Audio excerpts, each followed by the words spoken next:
একটি বাদাম গাছের ডালে পূর্ণাঙ্গ ঘর এবং সুইমিং পুল বানিয়ে বিশ্বরেকর্ড সৃষ্টি করেছে থাইল্যান্ডের দুই যুবক, একজনের নাম কেইট আর একজনের নাম লাহান। প্রিয় দর্শক, আপনাদের জানিয়ে রাখি, এই দুই ভাইয়ের কাছে অলসতা বলতে কোনো কথা নেই। তারা যেই কাজ সিদ্ধান্ত নেয় সেটা গড়িমসি না করে তাৎক্ষণিকভাবে কাজে লেগে পড়ে। আমি গ্যারান্টি দিয়ে বলতে পারি, এই ভিডিওটা দেখার পরে আপনাদের যাদের প্রোক্রাস্টিনেশন হয়, অলসতার জন্য জীবনে কিছু করতে পারেন না, ঝুঁকি নিতে ভয় পান, তাদেরকে বলতে চাই, আপনার সাহস এবং মানসিক শক্তিকে বৃদ্ধি করতে চাইলে ভিডিওটা মনোযোগ দিয়ে শেষ পর্যন্ত দেখুন। কারণ তীব্র বাতাসের মধ্যে জঙ্গলের ভেতরে একটা 40 ফিট উঁচু গাছের উপরে মাচার মধ্যে ঘর বানাতে গিয়ে বাতাসের সাথে দুলতে থাকা মাচার মধ্যে সাহসিকতার সাথে যেভাবে তারা ঘরটার ভিত্তিপ্রস্তর স্থাপন করল, তা এক কথায় অনবদ্য। অবশ্য এ দুই ভাইয়ের নাম কেইট এবং লাহান, যা বাংলায় বলতে গেলে হয় সম্মান এবং সাহস। তাই পুরো ভিডিও জুড়ে সাহস এবং সম্মানের যথাযথ বহিঃপ্রকাশ এই দুই ভাই ঘটিয়েছেন। চর্বিবিহীন শক্তপোক্ত মাংসপেশি সমৃদ্ধ এই দুই ভাইয়ের শরীরে কি পরিমাণ শক্তি আছে তা তাদের শারীরিক গঠনই বলে দেয়। আমার কাছে অবাক লেগেছে, অত্যাধুনিক কোনো যন্ত্রের ব্যবহার না করে শুধুমাত্র হাতে থাকা দুটি দাও ব্যবহার করে তারা পূর্ণাঙ্গ ঘর নির্মাণ করলো, এমনকি একটা সুইমিং পুল পর্যন্ত তারা নির্মাণ করলো এই গাছের উপরে। শুরুতেই দেখতে পেলাম বাদাম গাছের প্রত্যেকটি ডাল অত্যন্ত ঝুঁকিপূর্ণভাবে কেটে তারা মাটিতে ফেলে দিল এবং সেই ডালে থাকা 2-4টি বাদাম তারা খেয়ে নিয়ে কিছুটা শক্তি অর্জন করলো। পুরো জঙ্গল ঘুরে সবচেয়ে শক্ত এবং মজবুত যেই ডালগুলো আছে সেগুলো সংগ্রহ করলো। এখানে কিছু ডাল মোটা, কিছু ডাল তুলনামূলক চিকন, যাতে উপরে ঘরের মূল মাচা বা ফ্লোরটা তারা তৈরি করতে পারে। প্যারালালভাবে সবগুলো ডালকে সাজিয়ে অত্যন্ত নিখুঁতভাবে লিভিং রুট দিয়ে তারা মজবুত করলো দুটি প্রান্ত। এভাবে ছড়িয়ে ছিটিয়ে থাকা বাদাম গাছের ডালগুলোর মধ্যে মাচাটাকে প্যারালালভাবে অ্যাডজাস্ট করা তীব্র বাতাসের মধ্যে, এটা সত্যি একটা প্রশংসনীয় কাজ। তবে তারা বাজারে পাওয়া নাইলনের কোনো রশি ব্যবহার করেনি, তারা ব্যবহার করেছে প্রকৃতি থেকে পাওয়া লিভিং রুটের কিছু অংশবিশেষ।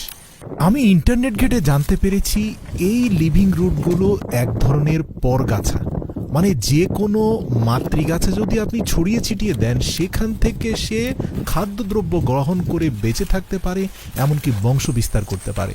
কাজেই এই ঘর বানাতে যে লিভিং রুটের বাদ দেওয়া হচ্ছে, এই লিভিং রুটগুলো কিন্তু শুকিয়ে যাবে না, পচে যাবে না, নষ্ট হবে না, বরং মাতৃগাছ থেকে খাদ্য গ্রহণ করে এগুলো বেঁচে থাকবে।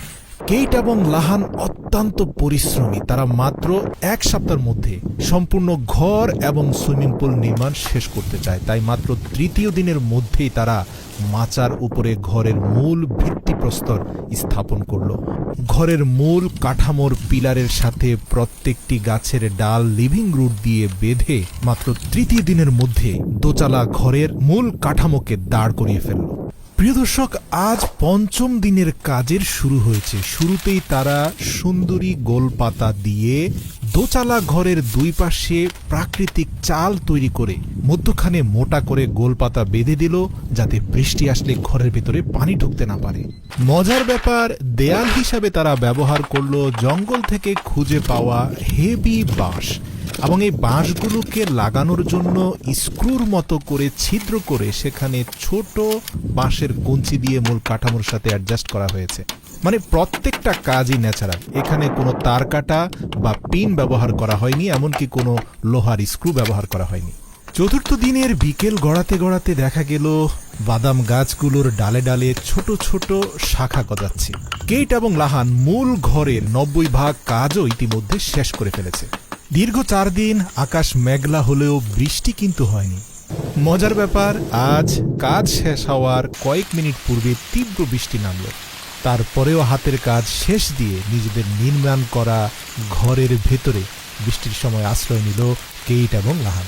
টানা 5 দিনের হাড় খাটুনি কেইট এবং লাহানকে বিন্দু মাত্র মানসিকভাবে দুর্বল করতে পারেনি।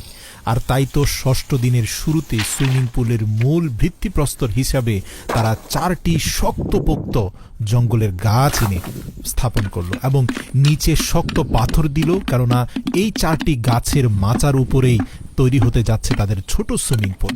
তাই কোনোভাবে যেন ভারী সুইমিং পুলের ওয়েট নিতে সমস্যা না হয়, তাই গাছগুলোর নিচে পাথর গুঁজে দিল। বিশ্বাস করুন, এদের কাজ দেখে কিছু সময়ের জন্য আমার মনে হয়েছে এরা হয়তো কোনো মানুষ নয়, কোনো রোবট। কারণ নন স্টপ মানুষ আসলে কতক্ষণ কাজ করতে পারে এই লিমিট এদের জানা নেই। আর তাই তো ষষ্ঠ এবং সপ্তম দিনের শেষ পর্যায়ে এসে আমরা দেখতে পেলাম পুরো সুইমিং পুলের কাঠামো শেষ দিয়ে এর ভেতরে সিমেন্ট এবং বালির আস্তর দেওয়া শুরু করলো কেট এবং লাহান। শুধু তাই নয়, তাদের এই ট্রি হাউস ঘুরতে আসা পর্যটকরা যাতে খুব সহজেই 40 ফিট গাছের উপরে তৈরি করা ট্রি হাউস এবং 20 ফিট উপরে তৈরি করা সুইমিং পুলে খুব সহজে উঠতে পারে, তাই তারা গাছের তৈরি ন্যাচারাল একটা মই তৈরি করে দিল। সপ্তম দিন সকালে এসে দেখলো আগের দিনের তৈরি করা সিমেন্টের আস্তর শক্ত হয়ে গেছে, তার মানে এখন এখানে পানি ঢালতে হবে। তাদের ধৈর্য দেখুন, দীর্ঘ 5 ঘন্টা ধরে অনবরত পাশে থাকা একটা পাহাড়ি ঝর্ণা থেকে হাঁড়ির ভেতর পানি নিয়ে সেই কাঠের মই বেয়ে সুইমিং পুলে পানি ভরল এবং সর্বশেষ দুপুরবেলা এসে জম্পেশ গোসল দিল। দীর্ঘ 7 দিনের অক্লান্ত পরিশ্রমে তৈরি হওয়া তাদের ট্রি হাউস এবং সুইমিং পুল প্রজেক্ট সফল হওয়ায় সেলিব্রেশন হিসাবে পাহাড়ি ঝর্ণার নিচে তৈরি হওয়া লেক থেকে 2টি মাগুর মাছ ধরে তাকে বারবিকিউ করল এবং সেই সুইমিং পুলের গোসল শেষ দিয়ে ট্রি হাউসে উঠে সেই মাগুর মাছ খেয়ে তাদের সেলিব্রেশন সম্পন্ন হলো। প্রিয় ভাই এবং বোন, যারা 3টি ফাইলের জায়গায় 6টি ফাইল দেখে ভয় পান অথবা এক্সামের লম্বা সিলেবাস দেখে আতঙ্কিত হয়ে উঠেন এবং অকপটেই বলে দেন এত বেশি কাজ তো আমার পক্ষে সম্ভব নয়, তাদেরকে বলতে চাই, কেট এবং লাহানের কাজের কাছে আপনার হাতে থাকা কাজ কি আসলেই খুব ভারী মনে হচ্ছে এখন?